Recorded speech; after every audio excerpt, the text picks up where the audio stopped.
Entertainment and media outlets have been fascinated with organized crime, but no crime group captured people's attention like BMF did. The Black Mafia family had a charisma that made them a cultural phenomenon. This group presented themselves as fast influencers in the entertainment industry who lived in extravagant mansions, drove luxury cars, and lived the dream. But behind the scenes, BMF was running a multi-million-dollar drug empire. At one point, BMF had it all. They were bringing in millions of dollars, living the high life, and even parking their car next to Jay-Z. But like most mafia families, when they're at the height of their success, law enforcement is determined to find out why. The inevitable crash of BMF shocked the nation, especially as the truth came to the surface. Throughout the years, BMF has been the center of pop culture. There have been books written, documentaries filmed, and even a hit TV series based on this group.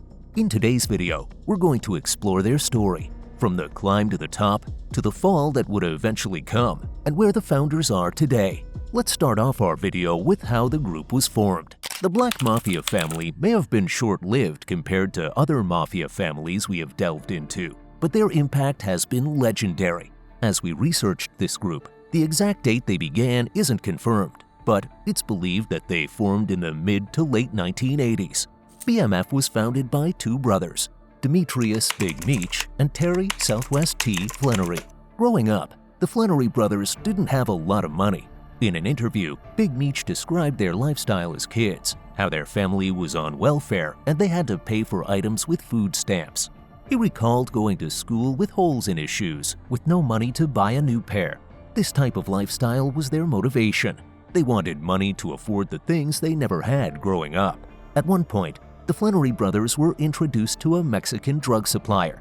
They got to experience what the fast money was like from selling drugs. From here, they never wanted to go back. Instead, they wanted to further this drug-selling operation into an empire. They began selling $50 bags of crack cocaine and started operating out of their house in Detroit. At the beginning of their drug-selling days, the brothers and their crew members went by the name 50 Boys, in reference to their drug bags. But at this point in time, they were working for another supplier. When they received his approval to start their own operations, they went with the name Black Mafia Family because they were already being compared to the big-time drug organizations and noticed there was a lack of Black Mafia members. With their motivation and innovative thinking, it didn't take Big Meech and Southwest T long until they turned this into a growing drug business, expanding throughout several cities. Throughout the 1990s, BMF expanded to a full-blown drug operation. The widespread drug trade brought them through 11 states. It's believed that at the height of their prime, they were moving 2,500 kilograms of cocaine on a monthly basis in Atlanta alone, which became their primary city for operations. The brothers needed a front for their business.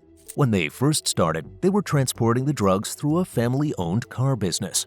This was the perfect way to move the supply without drawing any attention to the criminal activities. As the drug business grew, the brothers became proud of the wealth they were bringing in. They both purchased multiple luxury properties in different states. It was believed that they could get a high-end car on demand whenever they put in the call.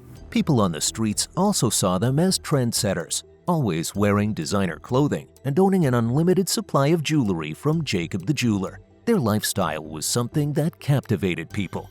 While the Flannery brothers had a vision that grew their empire, they also had different visions. Big Meech was captivated by the dream of living a flashy lifestyle. He wanted to be admired for his wealth and seeked public recognition. Southwest T enjoyed the lavish lifestyle, but he wanted to keep things quiet. What they were doing was illegal, so he wanted to maintain a low profile to stay off of law enforcement's radar. Their differences eventually led to a feud. Both brothers were doing things that the other disapproved of. Southwest T was cutting the drug products to make more. Big Meech was involved in a very high-profile shooting that killed two men at Club Chaos in 2003. One of the men was P. Diddy's bodyguard, Anthony Wolf Jones. Allegedly, the conflict between the brothers came to a breaking point at Southwest T's 34th birthday party. Stories from that night claim the brothers got into a violent fight. While only the people at that party know what really happened, this was the final push in their divide. BMF still remained a thriving drug operation run by the Flannery brothers despite their falling out, but they each ran products in a different location. Southwest T moved to LA, while Big Meech continued working in Atlanta. They wouldn't even speak to each other about business. If one party needed to communicate to the other, it would be done through their middlemen. BMF has played a major role in the entertainment industry, mainly in hip-hop music. Big Meech was more of the social butterfly and party-goer of the two brothers. During the late 1990s, he became familiar with several of the hip-hop stars in Atlanta and LA. This inspired him to start a second project, BMF Entertainment. Not only was it a way for him to build a legitimate empire, but he could also pursue another one of his passions, music. BMF Entertainment became a record label and a promotional company. At the time of launching, Big Meech was already grounded in the hip-hop community. He was connected to a lot of big names, which gave him leverage in the industry. But surprisingly, the record label only signed one artist, Blue Da Vinci. Yet, Meech was still able to pull some strings and get major artists of the time to be featured on the rapper's album.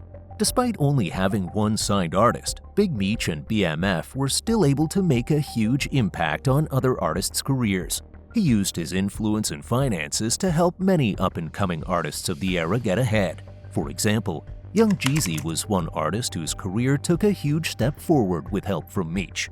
He played a major role in promoting parties for the rapper and got his music played in clubs throughout Atlanta.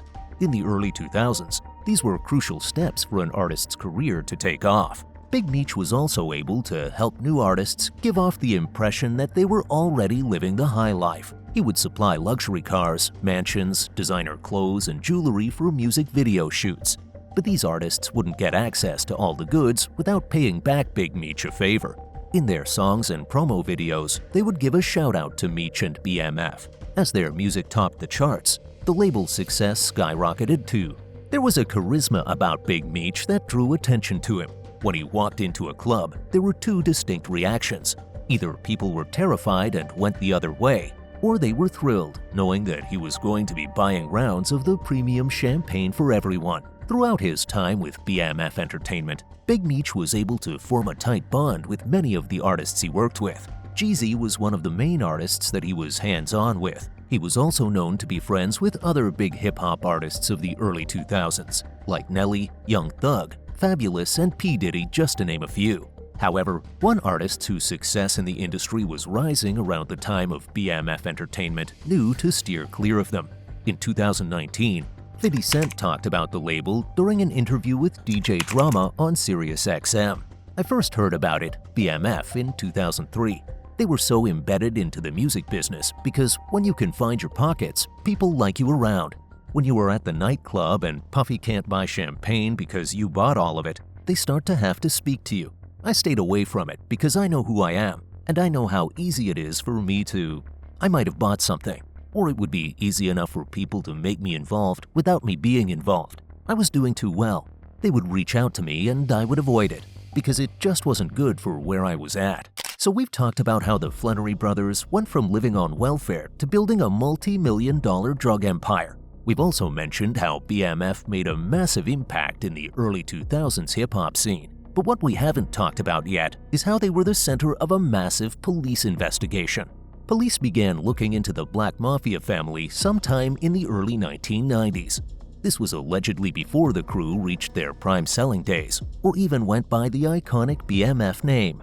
At the time, there were suspicions, but not enough evidence to bring anything forward. But things changed the following decade. The Organized Crime Drug Enforcement Task Force began an official investigation into BMF that launched on October 28, 2003. This investigation was dubbed Operation Motor City Mafia, a play on the brothers' original stomping grounds in Detroit. In April 2004, investigators got their first big break in the case when a high-ranking member, Jabari Hayes, was pulled over. He was driving a motorhome, carrying 95 kilograms of cocaine and 572 grams of marijuana. In September 2004, law enforcement was able to take things a step further by wiretapping one of the low-level dealers who worked for BMF members Jeffrey Lear and Omari McCree. The recorded conversations helped officers track down Jeffrey Lear, who was driving with 10 kilograms of cocaine at the time. Both Jeffrey and his partner Omari were brought into custody, but released so they could gather more information through BMF higher-ups through wiretapping. However, they ended up going on the run. They were picked up on June 8, 2005, where they signed an agreement and named Big Meech as their source for the cocaine. This information became one of the strongest pieces of evidence to move forward with the case. Investigators soon discovered just how big the BMF empire was in Atlanta.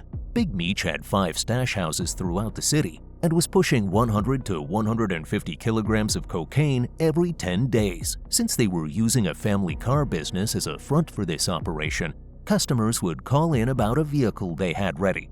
The size of their order would determine which location they were directed to.